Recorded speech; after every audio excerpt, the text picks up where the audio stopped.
यहां पे क्वेश्चन दिया है बेटा, यहां पे क्वेश्चन दिया है कि यहां पे find the acceleration of block B, find the acceleration of block B.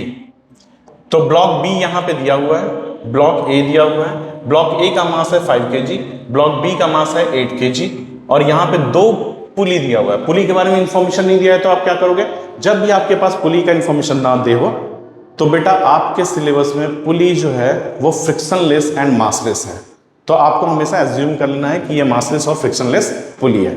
अब ये बात आपको पता होगी कि एक स्ट्रिंग में अगर मासलेस एंड फ्रिक्शनलेस पुली होती है तो ये पूरे स्ट्रिंग में आपका जो टेंशन होगा वो सेम होगा। तो सबसे पहले क्या करेंगे, टेंशन को ड्रॉ करेंगे। तो टेंशन ड्रॉ करते हैं, तो ये हो गया tension away from object, object A है तो उससे अवे, पुली है तो away from pulley, away from pulley, away from ground. तो ये टी है, ये टी है तो दिस इज 2t, तो ये भी बेटा 2t, ये 2t तो ये भी 2t, ये भी 2t। ठीक है, सारे टेंशन ड्रॉ हो गए। एक्सेलरेशन निकालना किसका है, बी का।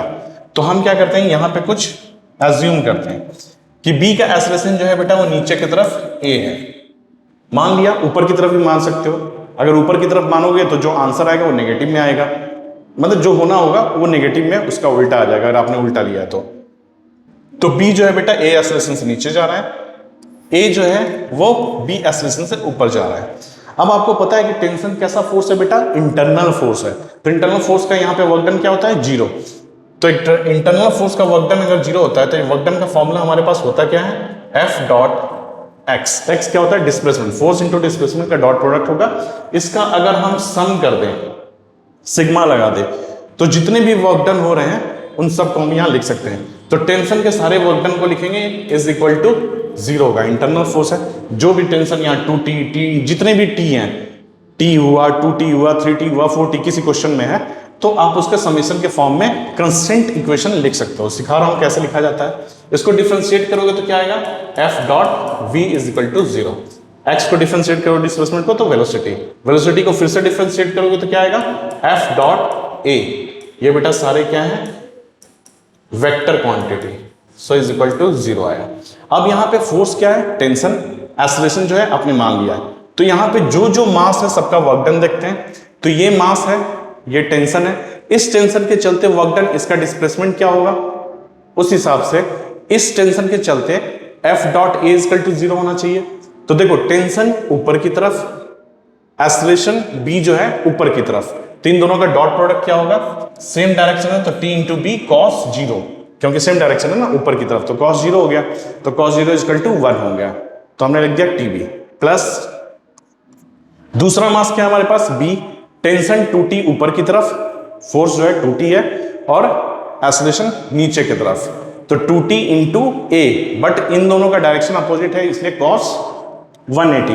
कौन cos 180 की वैल्यू कितनी होती है, -1। तो यहां पे हो गया बेटा 2t फोर्स हो गया, एक्सेलरेशन जो है वो a है, और cos 180 -1, ठीक, इज इक्वल टू 0। तो यहां लिख सकता हूं मैं tb minus 2ta is equal to 0।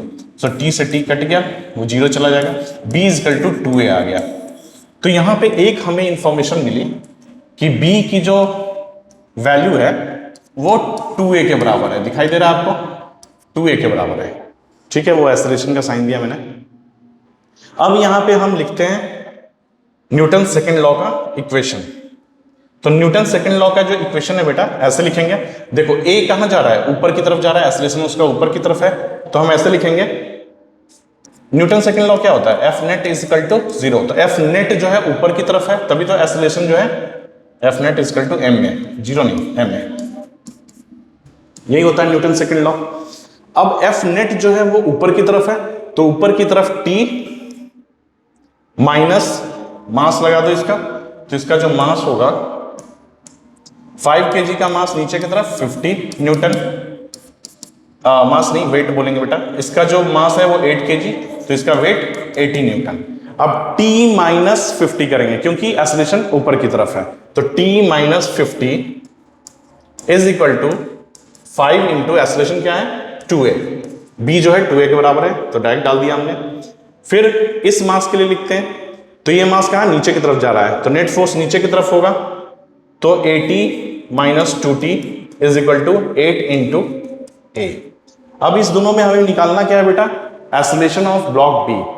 तो ब्लॉक बी का तो हमने माना हुआ है ए, यानी ए रखना है, तो टेंशन को कैंसिल करना है। तो टेंशन को कैंसिल करने के लिए यहां 2 से मल्टीप्लाई करेंगे, तो ये इक्वेशन क्या बन के आ जाएगा, 2t minus 100 is equal to 20a।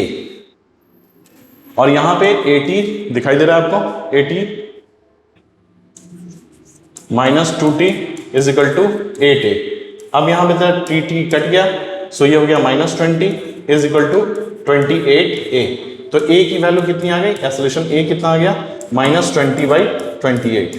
तो ये 4 5 जा 20, 4 7 जा 28, माइनस 5/7 मीटर पर सेकेंड स्क्वायर।